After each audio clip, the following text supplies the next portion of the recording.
Generously supported by the Multicultural Festivals and Events program of the Government of Victoria, Gathering of the Gamelans presents 8 Australian-based Gamelan groups with different backgrounds such as Javanese, Balinese, Sundanese, Cirebon, and Lampung.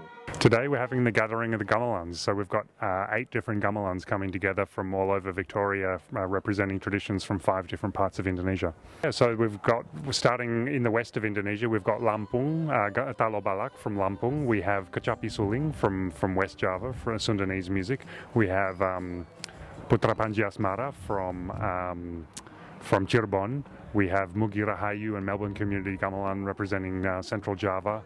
We have 3 groups from Bali. We have members of Mahindra Bali playing with the Gamelan Dananda Orchestra, and we also have a Rindik group made up by different members of the community.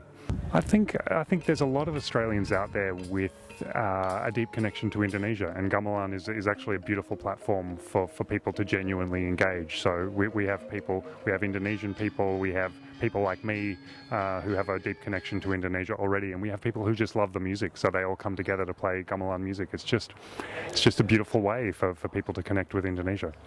It's a beautiful day here in Melbourne, Australia, and today is even more beautiful because we are witnessing more than 100 community musicians representing 8 Australian-based Gamelan groups performing Indonesian traditional music in front of Australian audience. And it's so beautiful just to see how dedicated they are to Gamelan music, something that to be proud of as an Indonesian. Eeka Pono continues his father's legacy to preserve Gamelan in Australia. She's the daughter of the late Ki Pudiono, Javanese dalang, musician, dancer, and Gamelan teacher in Australia for over 45 years. Okay, so this was a Gamelan gathering, which I think initially we did it in 2002. My father was one of the instigators in this event. So my father came here in 1972 and started teaching here in Monash Uni and started to form a lot of Gamelan groups, and he enticed Australians to learn more about Gamelan and to become involved in it, and at the end, and as you can see from today's event, they developed the spirit of the Gamelan. So that's something that was special to see from what my father started back in 1972. And I think the Australian community here is the ones that really understood the passion and the message behind Gamelan. Be a community, to be many people emerging together as one.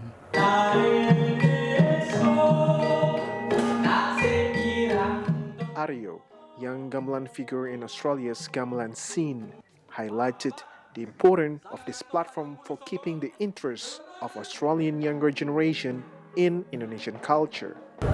I reckon I've been playing Gamelan for over 20 years, maybe 22 years. I'm 27 now, and I reckon my mum and dad got me playing when I was about 4. I believe very strongly that we need to strengthen the relationship between Indonesia and Australia, because I feel like sadly, it is something that, at least I'm an Indonesian teacher in a school and have been for a couple of years, and you see the decline in interest in Asian languages and culture in Australia.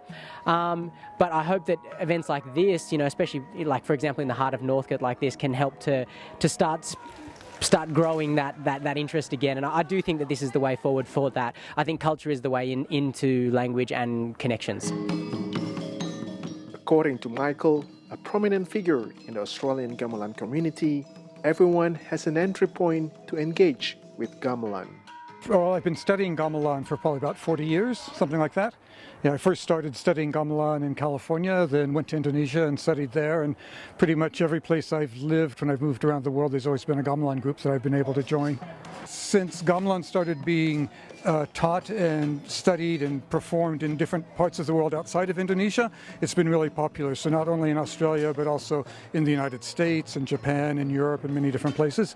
Part of the reason is that you can join in and start playing almost immediately with very minimal skill, but then there's room to learn more and more and to become very skilled. And there's also different things you can do that are really, really complicated and interesting. So it's sort of open to everybody. Everybody can kind of join in and almost immediately have fun and enjoy the music. Michael believes that this kind of deep-rooted cultural community will strengthen the bond between Indonesia and Australia. It definitely helps to strengthen that relationship because a lot of people, maybe people in Australia might get introduced to gamelan for the first time here in Australia, but then they really enjoy it and they want to go to Indonesia and study. Or it could be the other way around. They're traveling in Indonesia, they hear some gamelan and they come back and suddenly realize there's gamelan groups here in Australia they never knew about and would join them. And then as people play more and travel back and forth and teachers from Indonesia come to Australia, it just builds more and more relationships. Cultural diplomacy, though informal in nature, has effectively dismantled barriers and established profound roots, forging a deep connection between Indonesian and Australian cultures. Muhammad Andri, reporting for See Today, Melbourne.